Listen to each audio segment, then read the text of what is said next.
Students, this is part 3 of third chapter of our geography book Drainage.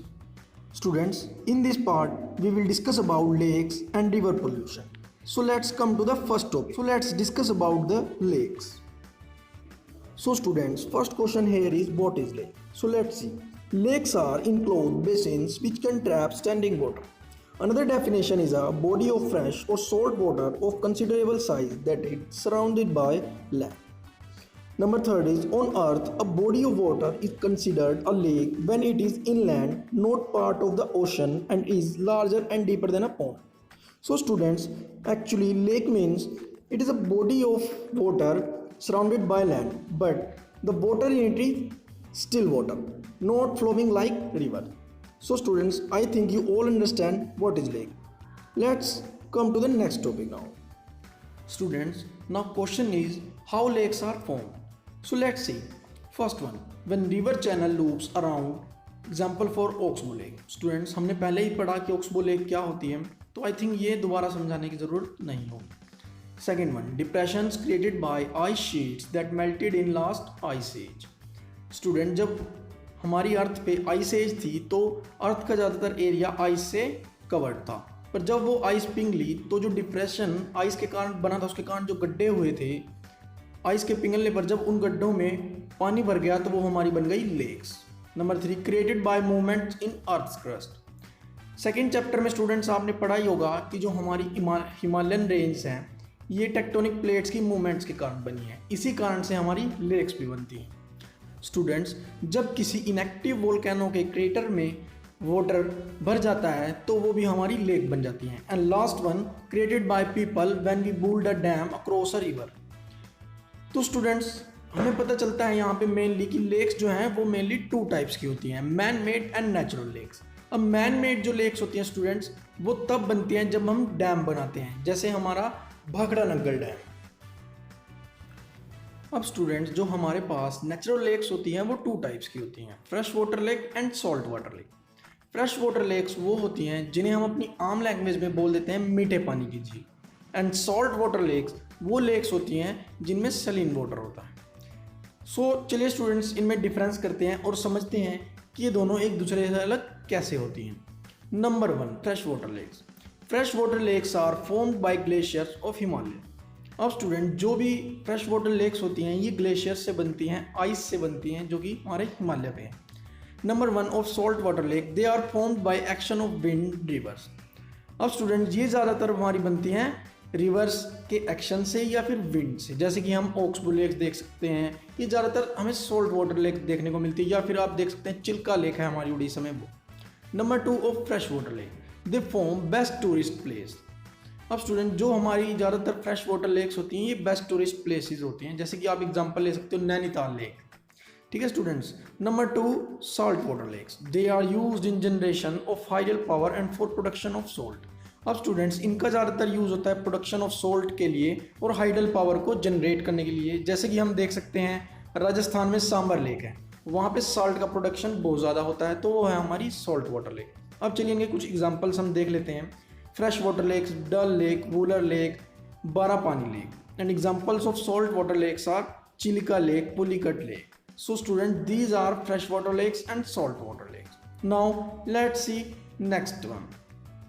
Students, now you all can identify different Indian lakes in this map, just like Dal Lake in Jammu Kashmir, Sambar Lake in Rajasthan, Chilka Lake in Odisha.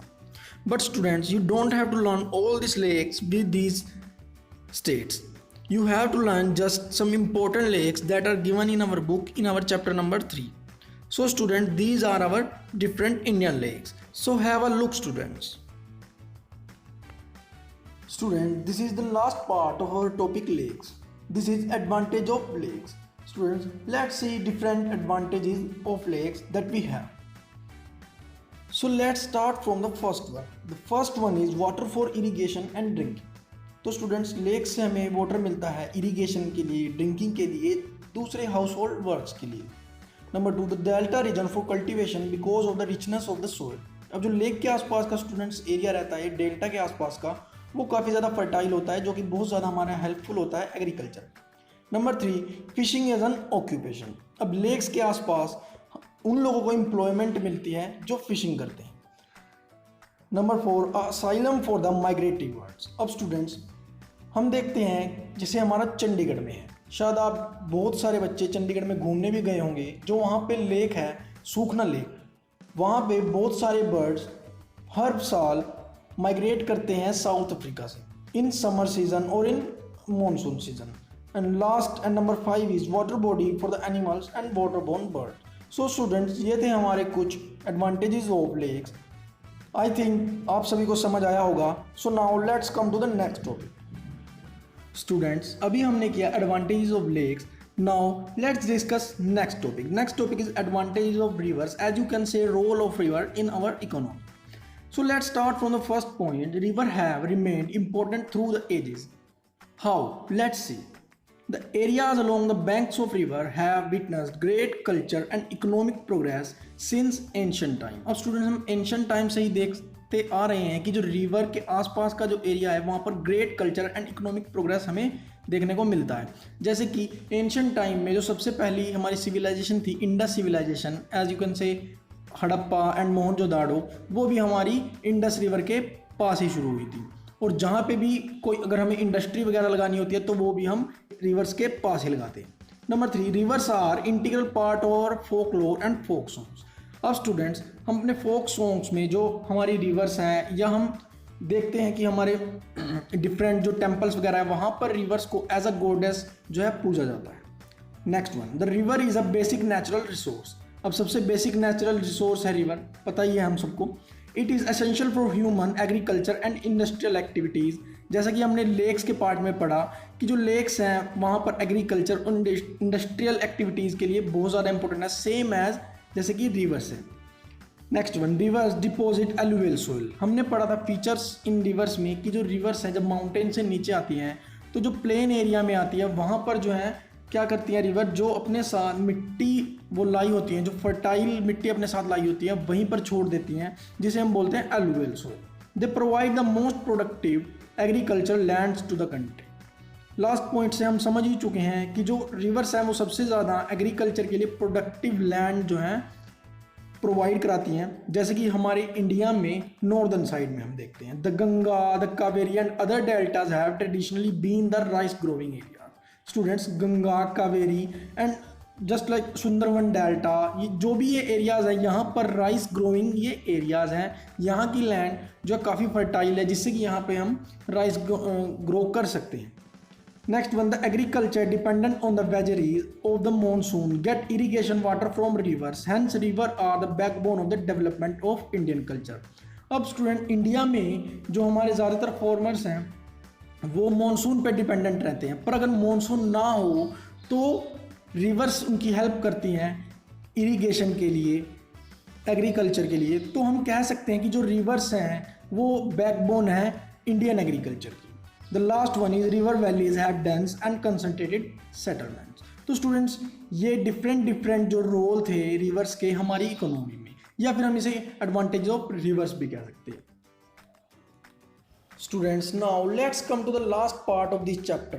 And students, I think this part of the chapter is so important because the target of this part is to aware you all about the water pollution, of their causes, effects and solution. So let's see different causes, solution and effects of water pollution. Students, here you can see on your screen 3 tables. Number 1 is causes, number 2 is effects, and number 3 is solution of river pollution, or you can say water pollution. So let's start with first one, causes of river pollution. The first point is water pollution caused by natural phenomena like acid rain. Okay students, number 2 is water pollution caused by human behavior. अब human behavior के द्वारा हम कैसे river को pollute करते हैं ये आप नीचे पॉइंट्स को देख सकते हैं।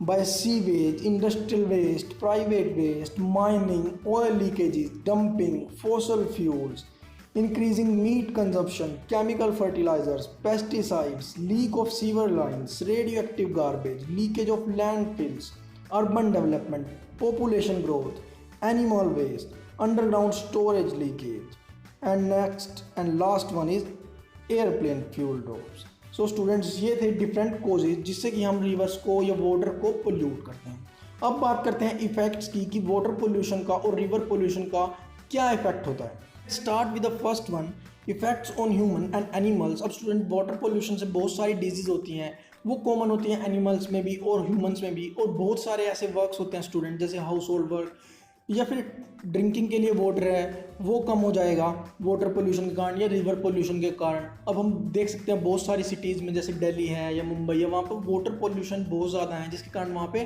ड्रिंकिंग वाटर जो है बहुत ज़्यादा कम है। Effect on plants. अब स्टूडेंट, एग्रीकल्चर के लिए जो हम वाटर का यूज़ करते हैं, अगर वो पोल्यूटेड होगा तो उसका इफेक्ट जो है प्लांट्स के ऊपर भी पड़ेगा। Effect on water animals and plants. अब वाटर पोल्यूशन के कारण स्टूडेंट्स हम देखते हैं कि जो गंगा रिवर है उसमें पहले बहुत सारी डॉल्फिन्स होती थी, जबकि अभी हमें वो डॉल्फिन देखने को नहीं मिल रही है। पर अब जैसे कि लॉकडाउन हुआ कोरोना की वजह से, तो हमें आफ्टर 40 ईयर्स गंगा जो वाटर है वो ड्रिंकेबल हो गया है और वहाँ पे हमें डॉल्फिन्स भी देखने को मिल रही हैं। Disruption of food chain. जो फूड चेन आपने 8th क्लास में पढ़ाई होगा, फूड चेन इससे टूट रही है। And next one is disease, ये हमने पहले पढ़ लिया। And eutrophication. Students, eutrophication and hypertrophication is when a body of water becomes overly enriched with minerals and nutrients which induce excessive growth of algae. This process may result in oxygen depletion of the water body. So student, depletion होता है oxygen का उस water body में जहाँ पर कि ये process होती है। And the last one is destruction of wool ecosystem. अब जब स्टूडेंट्स इफेक्ट होगा वाटर पोल्यूशन का ह्यूमंस के ऊपर, एनिमल्स के ऊपर, प्लांट्स के ऊपर, तो पूरा इकोसिस्टम है जो उसका डिस्ट्रक्शन हो अपने आप ही हो जाएगा कि फूड चेन भी खराब हो जाएगी। तो स्टूडेंट्स, ये तो अंडरस्टूड बात है। Now let's see solution. Let's start with the first one, responsible use of fertiliser and pesticides. जो फार्मर्स हैं वो फर्टिलाइजर या पेस्टिसाइड्स का यूज कम करें या फिर उन्हें रिप्लेस करें organic fertilisers. Second one is discourage farms from disposing their trash in rivers, lakes or oceans. Number 3, replace fossil fuels by renewable energy resources. Number 4, minimum storm water runoff. Number 5, reduce meat consumption. अब students, हम देख रहे हैं जैसे कि corona फैल चुका है काफ़ी ज़्यादा, कोविड-19, तो ज़्यादातर जो लोग हैं उन्होंने मीट का कंजप्शन कम कर दिया है और वो सभी लोग वेजिटेबल्स या फिर फ्रूट्स को खाने को ज़्यादातर प्रेफर कर रहे हैं। तो हम ऐसा जनरल भी कर सकते हैं जिससे कि हमारी वाटर पोल्यूशन या रिवर पोल्यूशन जो है कम हो। Support other countries to improve their technology. अगर हमारे पास अच्छी टेक्नोलॉजीज़ होंगी इंडस्ट्रीज़ में, तो वहाँ से जो है पोल्यूशन कम होगा, चाहे वो वाटर पोल्यूशन हो, रिवर पोल्यूशन हो या दूसरा किसी भी टाइप का पोल्यूशन हो। Last one is convince people. It means हम सब लोगों को अवेयर कर सकते हैं जो ज़्यादातर हमारी तरह एजुकेटेड नहीं है। ठीक है students, so these are causes, effects and solution of river pollution और water pollution. Students, this is the last part of our chapter, National River Conservation Plan (NRCP). So let's read it together. The river cleaning program in the country was initiated with the launching of the Ganga Action Plan (GAP) (GAP) in the 1985. The Ganga Action Plan was expanded to cover other rivers under the National River Conservation Plan (NRCP) in the year 1995. The objective of the NRCP is to improve the water quality of rivers, which are major water sources in the country, through the implementation of pollution abatement work.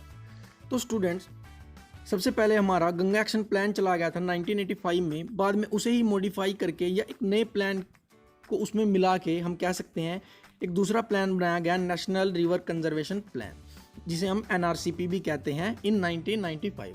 अब student, जो main M या target था इस plan का वो था reverse को polluted होने से बचाना या उन्हें क्लीन करना हम कह सकते हैं।